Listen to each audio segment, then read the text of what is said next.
This is the Startups Dilse podcast. Thank you for tuning in. Do us a favor, subscribe on YouTube or LinkedIn, and be sure to give us your feedback. Hope you enjoy this episode. Hello, everyone. This is Anthony Prakash welcoming you to a brand new episode of Startups Dilse.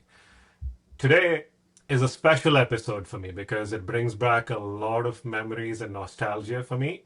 So, my guest today is Haran Shivanan. You will know him today as the CEO of IVIVA, but Haran and I worked together almost 25 years ago. I remember Haran as a fresh out of college graduate who would hardly speak anything, but whatever work we used to assign him, he would get it done the fastest. Haran and I worked together at Cognizant in Chennai, I think around 2002, 2003. And as life goes, as luck might have it, I mean, Haran and I connected on LinkedIn probably a few weeks ago. And I looked into what he was doing, and it aligned with what we do as Startups Dilse. Uh, Things that he is doing as a CEO today, he's come a long way since 25 years ago. I thought it'll be great to have Haran on the call, or Haran on the podcast rather, and learn about his story and his background and tell us what he's doing. So, Haran, without further ado, so thrilled to have you on Startups Dilse today. Welcome. Well, thank you for having me. It's good to talk to you after a very long time, and I'm happy to be here. Yeah, the pleasure's all mine, Haran. So, like I said, I was always a big fan of you. Even though we worked together just for a year, I mean, you left your mark on all of us. And I knew you had great things in store ahead of you. So, let's talk about the great things that you've been up to. So as I remember, you left Cognizant around 2004, 2005, Right. Yeah. and went on to greener pastures, if you will, right? Mm. And then now you're the CEO of IVIVA. Why don't you take us through your career journey? What led you to what you're Sure. doing today, Haran? And Sure. we'll go from there. Yeah. Yeah. So I joined Cognizant around 2003. Yeah. And my first boss was a dapper young guy, Anthony Prakash, who I learned a lot from. And we had a very good team there. I still have a lot of fun memories of that team. Like you said, even though it's only a short time, there's still like a lot of things I learned there that I still carry forward today. So it definitely had its mark on me. Um, Around 2005. So in the 1.5 years I was there, like I loved the team, I loved working there with everyone, but I felt it wasn't the right thing for me. I felt at that time, it sounds funny. Cognizant was a pretty small company at that time relative to how it is today, but at that time it seemed like a very large company to me. And I wanted something a little smaller where I could possibly have a bigger impact. Right? That was always kind of in the back of my mind. I wanted to start with something small. So I had a few options in mind, and at the time, an acquaintance of mine, he was actually running a, a company called UTech Cybernetic, based in Singapore. And he approached me and he asked me to join, right? So they were like a relatively small company. The field they were in was very interesting to me, which is basically smart buildings, right? And so what I always joke is generally most of software is basically just wiring up a database to an HTML page. I mean, if you look at it in superficial sense, that's what most software is. Here, it was interesting because we were talking about building software that actually connects to physical things that people interact with. It sounded like a very interesting thing to me. So I thought I'll take the chance on this. And so I joined the company UTech Cybernetic. That was around 2005. Uh, it could not have been more different from Cognizant. I remember Cognizant a very structured development process. I mean, we'd take printouts of our code, sit in a meeting room, do reviews line by line. We'd go through multiple processes. We had like extensive documentation, functional requirements, traceability matrix, all of that. And then I came here and I was basically writing code and directly putting it into production the next day. So it, it, it was a breath of fresh air, but it was also a little too extreme on the other end. So I think one of the first things I did when I joined was kind of try and find that middle ground, kind of take some of the learnings from Cognizant and kind of apply that here. Like we didn't even have basic things like version control in place. So it was a very big difference from what I was used to. So we started there, and excuse me. So we were a relatively small company, and um, so we were basically trying to find our mark, right? And so we ended up doing a lot of things where we ended up selling things that we didn't have, and we kind of build a product on the fly in order to meet the demands at the time. So it was quite hectic. It was kind of chaotic all over the place. And so we got a few lucky breaks, especially in the Middle East, where we got some good grounding over there, and we caught a couple of marquee, large capricing customers on board. And so we slowly kind of started building up the business. And I've been predominantly on the technology side. So I was first building out the product, and then I was leading a team that basically built out the product. And so our company was going into multiple different things. So we have like a healthcare team, and we have like the smart building side, and we were doing some consulting. And so at some point, uh, the decision was taken basically to spin off the product company as its own entity, right? And that's where IVIVA came in. So the product was originally called IVIVA.works. That was the original name of the product. And so we spun this out into a new company called IVIVA.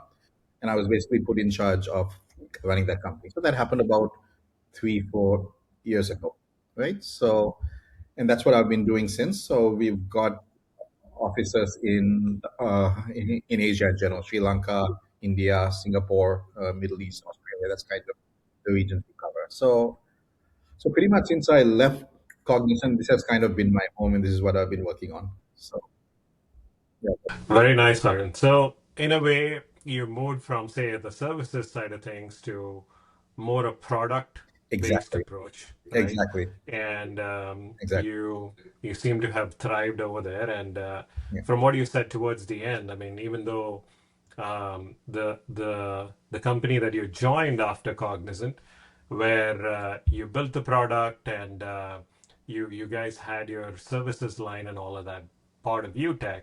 mm, I mean, you still stuck on to the product side of things with yes, IVIVA, right? So that was always in my a passion, way, actually. Yeah, yeah, exactly. that is very cool. Yeah, So let's double click on that a little bit. yeah, So I want to ask you so many questions based off of some of these elements that you said. sure. So I mean, I totally understand. I mean, having been in Singapore so many times, I mean, they're kind of the leaders in Yeah, what you try to do with sure. smart buildings Yeah, and IoT devices. I mean, exactly. as it relates to security for those smart buildings, Yeah, and smart cities to extent. I mean, I've been lucky enough to attend some of these smart city expos in Barcelona, right, and the kind right. of innovation that goes on Yeah, there is incredible, correct. Yeah, right? yeah, So I probably asked my recent guests about the AI impact towards the end of the episode, but I mean, in your case, I probably want to bring it up. And sure. so, how is AI impacting your space with respect to, say, what IVIVA and your product is trying to do?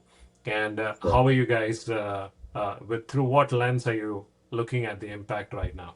Sure. So we've been heavily investing in AI for quite some time now, because there has been some demand on, so not so much on the generative AI, but on the core like machine learning and those aspects of it, because there's a lot of a need for things like being able to predict when equipment are going to fail and things like that, right? So we've been involved in that for a bit of time now. Uh, so the recent improvements in AI. So how does that affect us?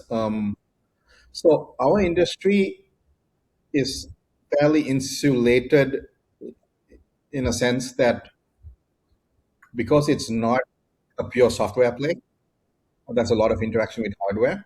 So like the current hysteria you're seeing where the bottom is kind of falling out of all of these product companies, that doesn't really affect us as much. In fact, I would say it's a boon for us because in our field, actually, a lot of the people who are involved, they are not very tech savvy. They're tech savvy in the sense they understand it at a nuts and bolts level, like about PLCs and controllers and things like that. But it comes to building software as such, it's not particularly tech savvy. So in that sense, actually, generative AI has been a boon for us to help some of our partners kind of build solutions on top of our platform and so on. So in that sense, we're seeing that it's actually helpful more than anything else. And of course, for our internal productivity also, over the last 6 months, especially, we've been investing heavily on AI to help our own internal development teams kind of speed up on what we do.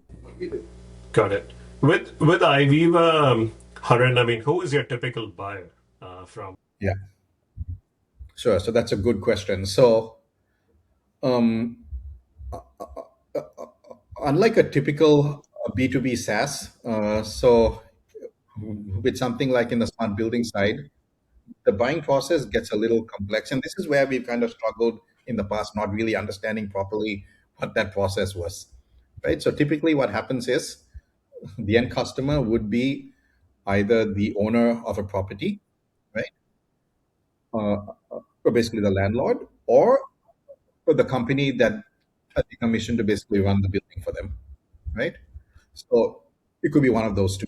And typically what happens is all of these buildings get sold and finalized as part of a construction process. So usually when they put out a tender for construction, all of the smart building software and innovatives kind of get put into that, right? So we have typically about three levels deep before we hit the customer. The customer talks to the main contractor who has a subcontractor who subcontracts, right? So the end customer is the property manager, but have to go 3 levels deep before you hit like a software layer like ours. Yeah, yeah. So based on what you're saying, I mean, your typical competition might be the likes of, say, the CBRE and the JLLs of the world. I mean, do you So typically run into them or not really? no, so I would say CBI and JLL are actually our customers. Okay, So they actually adopt our technology. They don't do a lot of technology in house, so they will actually adopt something like us, right? So our competitors would be the likes of people like Schneider or Honeywell or Johnson Controls. So those makes are sense. our Now I competitors. get it. Yeah, yeah, Yeah, yeah, got it. So given how much energy goes into all these buildings, smart cities, and all of that, I mean, how big a role or focus do you guys have on sustainability and clean energy yeah, and all that good stuff? exactly. So that's actually one of the huge drivers for us right now. It wasn't the case 5 years ago, but right now, especially if you take Singapore, so they have an initiative that every building has net zero by 2030, right? So that's kind of the target, right? And so they have like a set of guidelines. And one of the good things we did was we worked with the building construction authority in Singapore. They have a building construction authority that sets these guidelines, and we worked with them. So when a building wants to go net zero, we are one of the primary names that comes up on that list, right? So that has been one of our key drivers, especially in, and the other countries in Asia kind of are following the lead of Singapore and doing the same. Yeah, I'm smiling because in the back of my head, I was thinking about the news that came out this week where the EPA, Environmental Protection Agency, just kind of abolished all the regulations and everything that were in place, Right? Yeah. right? And they said, "Oh man, I mean, you guys are spending trillions of dollars, you're killing all that. I mean, there's hidden costs, blah blah blah," and they just knocked all of a decade's worth of investment in that on one hand.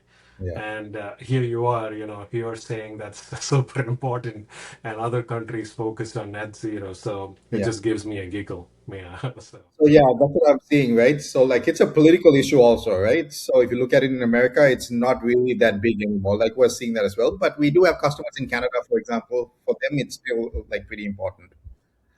So it remains to be seen whether the US is an outlier or that's going to be how other countries also follow. Like we don't know right now. yeah, I mean, how much politics plays a role in protecting our environment and nature and Yeah. future generations? I mean, is Yeah, I know. just mind blowing, and Yeah. Anyways, I mean that's not a topic for this podcast. Yeah. That's for a different podcast. Yeah. So, Haran, I want to shift gears and Yeah. get into the person that you've become. You Okay. know, like I said, you were this shy but go-getter sort of personality who would get the job done. I mean, if I put an estimate and tell a customer saying, "Hey, this will be done in a week," you will get it done in 2 days. That's the Yeah. type of guy you were, you know. And yes, you will give us very terse answers, but correct Right. answers. That's the Haran I remember. I mean in a good way, right? Yeah. I mean Yeah. Sure. it Sure. was Yeah. it was hard to make you smile, so I'm so happy that you smile quite a bit these days. Right. So how has you've evolved as a leader across all these different roles that you've played, right? Initially leading the product, leading the team, and now, Yeah. as you say, for IVIVA, you seem to be managing a 100 plus member team Mhm. across different countries. I Right. mean, how have you evolved as a person, and what influences have you had to become who you are today, Haran? Yeah. So I think for long, to be honest, the person you described, he's still mostly there. There hasn't been too big a change. I think what I've kind of grappled with is how much I need to change versus how much I need to stay kind of true to who I was. Right, that tension is always like a little bit there. I think, to be honest, there was no single point where I had like a shift in how I operated. I think it's been like a gradual thing over time. So I started with basic. I mean, even when I joined UTech, I was basically this was kind of doing things on my own, and then slowly recruited a couple of people under me, kind of expanded that out. Right. So I think by the time the transition to iCloud happened, I was already kind of in charge of the entire platform, and things were kind of reporting to me. I didn't particularly change anything about how I operate. I think what you described, if you ask people who I work with, they only still say the same things about me. So, but definitely I have been a bit, I've understood since then that it's not enough just to be able to do the work, to be able to get other people to join you on the journey as well, right? So that's something I've been learning a lot over the last few years. Um, so when I got put in charge of IVIVA, like I was named the CEO of IVIVA, so there was a lot of imposter syndrome that I had, like whether I'm actually qualified to actually do this, and whether, and there's always that kind of nagging thought that am I staying too much in my comfort zone? Should I be moving out and doing something else? Am I doing the right thing? Am I just sticking to what I'm comfortable with? So that is always there, and I struggled with that for quite some time. One thing I drew inspiration from was an article I read by Paul Graham called Founder Mode. I don't know if you have read that. So it came out about a year ago. It kind of spoke about how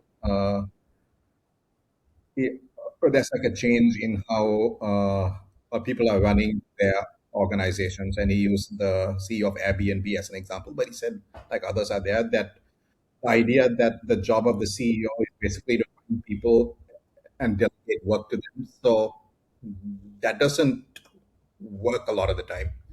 And that it's in fact the job of the leader to be in the details, to get into it, to directly be talking to the people on the ground, the engineers, to be really involved in the details. Like there's this idea that micromanaging is kind of a dirty word that people don't like to do, but in fact, a lot of people, that's the only way they make things succeed, right? So I was reading this and it kind of resonated with me because I was always someone who liked to be in the details, right? Even when there are other people doing something, even if I know, if I have the confidence in what they're doing, I still feel I need to get into the details and understand it in order for me to have some kind of peace of mind on what's going on and to make sure that we're doing the best that we can.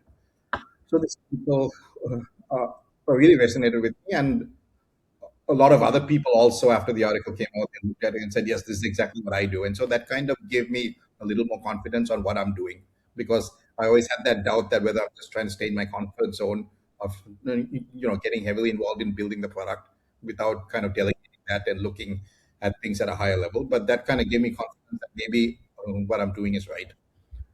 So for a long time, I kind of had this, that kind of second guessing of what I'm doing, but I think I've kind of settled that now. So I think I'm kind of happy with where I am right now in terms of how I. Very nice. I mean, you've been through a lot of self-reflection, Yeah, learning, and I would say, I mean, if you're too comfortable in that seat, Shivanan, I mean, that's probably not a good thing. So yeah, it's good yeah, that you yourself made yourself uncomfortable. yeah. I mean, so you feel, I wouldn't call it jittery, but I mean, you always feel the urge to keep doing better, Correct, or correct. Yeah, lead by example. I mean, I think exactly, yeah, if from the 1 year that I've known you, I mean, the way you go about your business, I mean, you in a way you kind of lead by example, right? Saying right. Yeah, people look up to you just by uh, s- the output that you produce, the right. quality of the work that you Yeah, do, right? yeah, I mean, and different, I mean, not everybody's leadership mantra is the same, correct, right? I mean, correct. Exactly. we try to take what works for us, for our personality, and adapt it. I mean, if there's something that we can take from somebody, I mean, I'm like you. I mean, I would still call myself an introvert. Yeah, I am most comfortable left in a room by myself. exactly. Yeah, I'm sure you're the same way. I mean, so rather than in a room with 10 new people, I mean, yeah, I'm so I'm just like you. So yeah. totally understand what you mean, but at the same time, we have our ways of leading as well, Correct. right? Yeah, So do what comes naturally to you, but adapt and keep on improving. That's yeah. important, right? Exactly. Exactly. Yeah, Yeah. So and the other thing I've always admired about you, Haran, is the fact that, I mean, you've had not in a way, I mean, I should say you've not had a lot of stability in terms of one location, right? I mean, I know correct. Yeah, you grew up in the US, then you moved to India to study, if I'm not wrong, then you moved to Singapore, then you're right now in Sri Lanka. In a way, you've been kind of a global nomad, if you will, yeah, yeah, right? I mean, that can break people or it can make people, yeah. right? I mean, you can learn a lot from it and put it to good use. I mean, how has that experience of being a global citizen kind of molded you and helped you or hurt you? Yeah, no. So I would say it's been completely positive. I know, like, I mean, for example, my wife is like the exact opposite. She lived in the same house for 25 years, right? So for me, her perspective is different, but I'm comfortable with where I am. I wouldn't consider it a negative at all. Like, it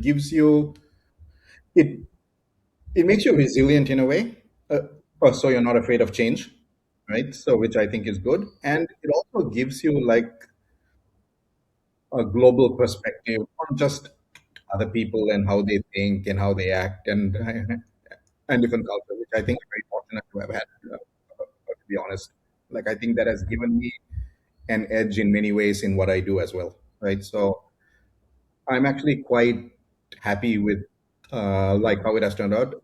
So there are no regrets about it, and I don't think I'd even want to do it any other way. Like, I'm very happy with having had that exposure to many places. Like, I was just thinking back recently, the time I spent in India was probably the longest I've probably been in one place, right? Like, so there's been like a lot of shifting, but I'm quite happy with it, and I'm quite proud of the fact that I have kind of this a cultural awareness of different places, and I feel comfortable in different places as well, right? So I'm quite happy with it in that sense. Got it. So given that the global citizen that you are, and you say that has molded you as well, Yeah. what cuisine is your favorite? Favorite cuisine is actually North Indian and Mexican. I would say those are the two. Wow, from Yeah, North Indian to Mexican, yeah, that's quite the combo. yeah, Okay. yeah, All right. All right. So I also know that, I mean, you went to IIT Madras, yeah, right? yeah. And I don't get to speak to a lot of people regularly from IIT Madras, and Mm, I know it's had a very positive influence on you. I yeah. mean, it does for most people who go there. So, I mean, what things have you learned there that you kind of still remember yeah, and put to good use even as a CEO today? yeah. So I think what I've heard other people also say this as well. I think what you really pick up from there is not like what you learn in the classrooms, but just two things. One is being around like other people who are super smart, right? That's one thing, right? So you're always kind of challenged, and like you have like a high bar because even to this day, some of the smartest people I've ever met in my life are some of my classmates, right? And so when I was in school, I did reasonably well. Like I was not the best in the class, but I always knew, okay, if I work hard, if I study harder, I can be. But when I went to IIT, it was like a massive ego crush. Like I met people who I knew I'm never going to be as smart as this guy, right? So you meet a lot of people who are like really brilliant. And the other thing is also this, it teaches you a lot about kind of doing whatever it takes to kind of succeed. Like over there, it's in the form of basically the night before an exam, going around trying to figure out how to get, how to understand certain topics at 12 o'clock in the night, like the day before an exam, things like that, right? That's how it is. But that translates into this attitude of basically doing whatever it takes to kind of get an answer, like just being able to like keep digging deep until you get to what you want. So those are kind of two things I took away the most.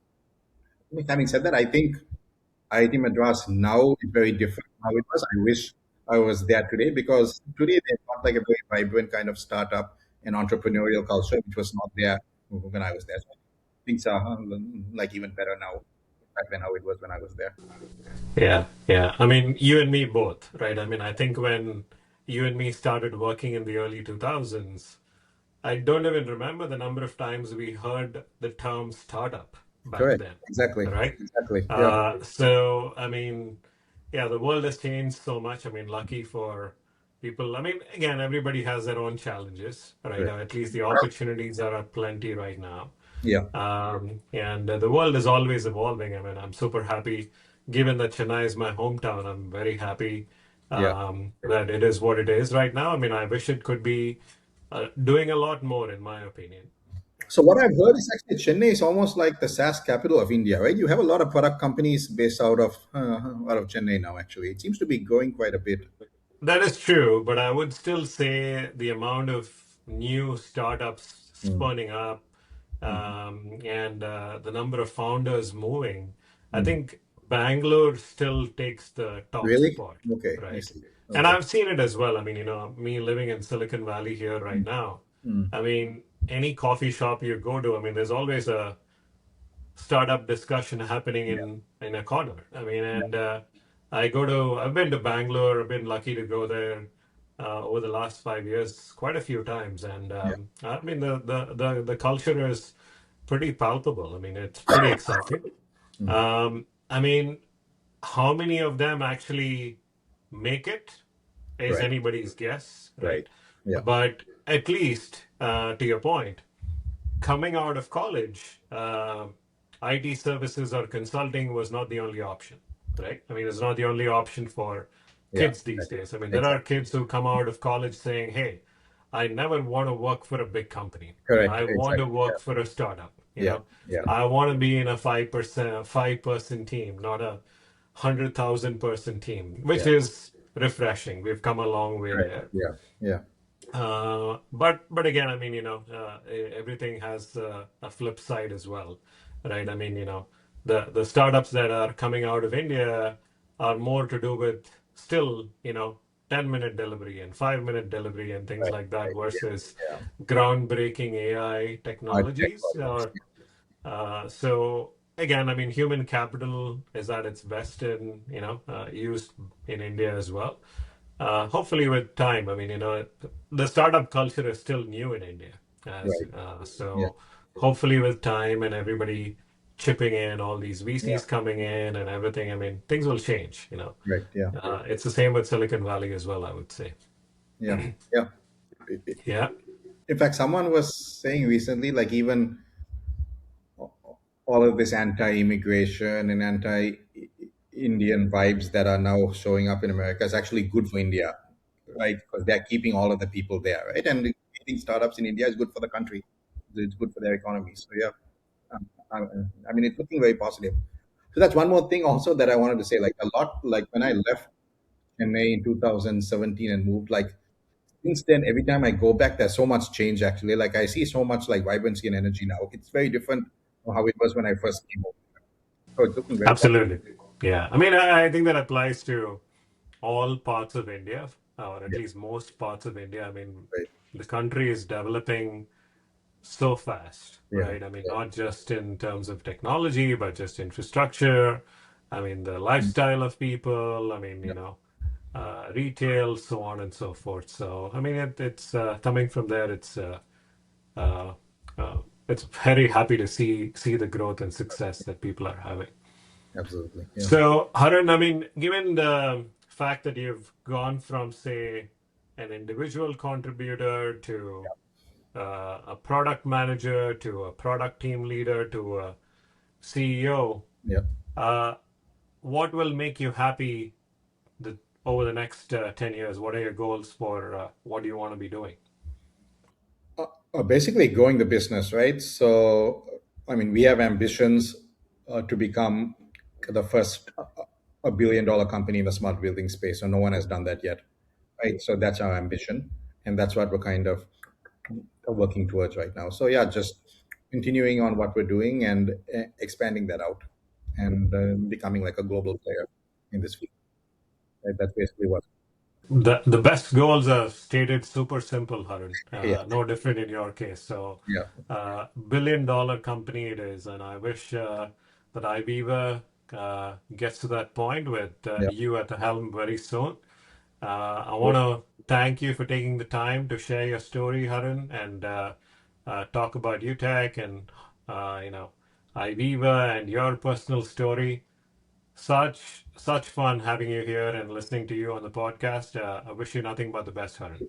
Yeah, thank you so much, Anthony. It was great to catch up, and thank you so much for having me on. It's an honor to be on and to be able to talk to you after so many years. I mean, there are a lot of things I've taken away, even though we worked for only 1.5 years. There's still a lot of things that I took away from our interactions, and even like I mentioned earlier, like when I speak to people who report to me, I kind of think back to how you used to treat me, and I want to do the same for the people who I work with as well. So, thank you. That means a lot, Harun. That means a lot after 25 years. So I appreciate you saying that.